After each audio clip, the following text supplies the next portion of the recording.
April marks Parkinson's Awareness Month. The disease is a progressive brain disorder that affects people's ability to move and causes shaking, slow movement, and problems with walking. So running isn't really an option, or is it? News Center's Johnny Mailer joins me now. And Johnny, you have the story on one man who is really defying the odds with this. You know, when someone is diagnosed with Parkinson's, thoughts like, I can't do this again, or I'll never be able to do that again, really are common. The fight is mental and physical, and for one Cranberry Island native, his mind is stronger than his disease, and he's inspiring friends, families, and doctors 1 mile at a time. They said that you couldn't beat Big John, but you got him, and by 10 seconds you ran well. Were you surprised you beat him?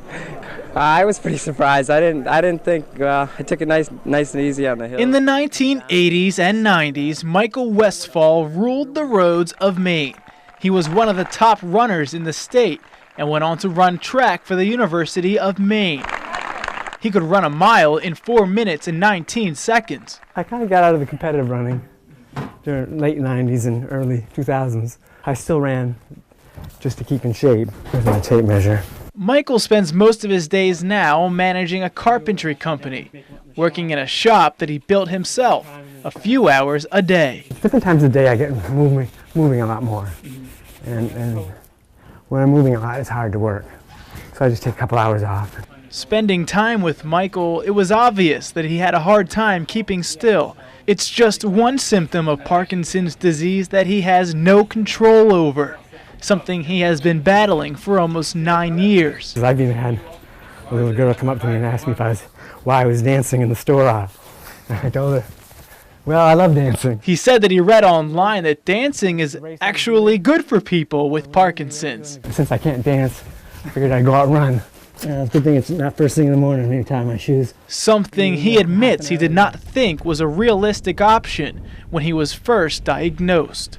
Kind of made you feel like it may be the end of your sort of active life. And I just decided a couple years ago that I want to do the things I want to do. And what he wanted to do was continue running just the way he had been almost all of his life, competitively. Before the race, people wonder what's wrong with me. And during the race, I don't think they can tell. So that's kind of nice. With his feet pounding the pavement, he's in his happy place. It's what his body knows how to do best. And he has worked his way all the way up to being able to run 13 miles in a single workout. It's the most I've done since '94 or so.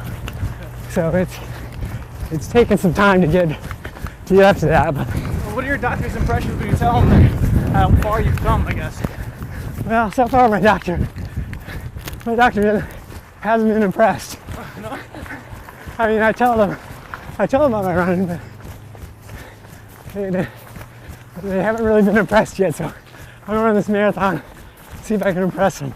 That doctor is Dr. Marcos Palopoulos from Eastern Maine Medical Center's neurology specialist, who just may be more impressed than Michael thinks. He's remarkable what he does, indeed. No, it's not something that we typically see. Having the stamina, the determination, and the motivation is important, because especially about motivation is something that is affected in Parkinson's disease. A disease doesn't stop him from training, so why would the weather?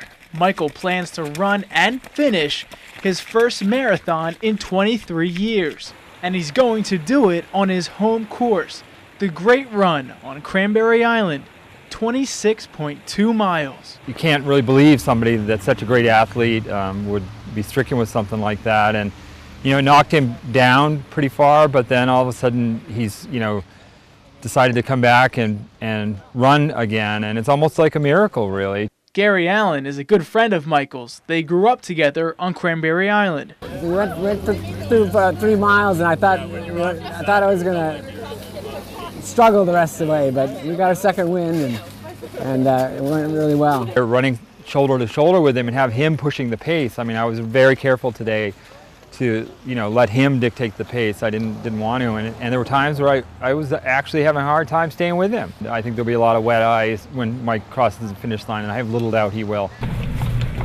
And when he does, he will not just win the battle with the road course, but with the disease that he thought would keep him off of it. You got to be pretty happy that you are still able to be running. Oh yeah, definitely. I mean, I may be the exception too, as far as my Parkinson's symptoms. Yeah, it's not something that's really common. It's not common, I don't think, to be exercising this much.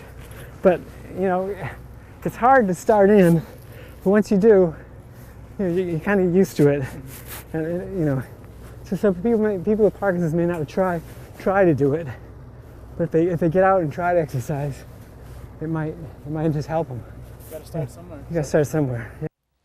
The Great Run will take place on Saturday, June 20th. Michael is also raising money for the Michael J. Fox Foundation for Parkinson's Awareness and Research. He set a goal of $4,000, which he met in the first week. He has raised almost $9,000 to date. We have more information on how you can donate to his cause on our website. So the entire Cranberry Island community was all for him, and they want to see him cross that finish line. And I was talking to him the other day, he's running 40 to 50 miles a week. That is unbelievable. You know, and when you talked about this story, you really had to believe it to see it. I mean, It's amazing how much less his tremors are when he's running. Yeah, when we first met him, you know, you could see the movement and emotions, and he started running. As soon as he took off, I was just like, wow. It's amazing. Wow, you have a hard time keeping up with him. Yeah, I know, I did. Could you tell in the video? Yeah, thanks, Johnny. Good job.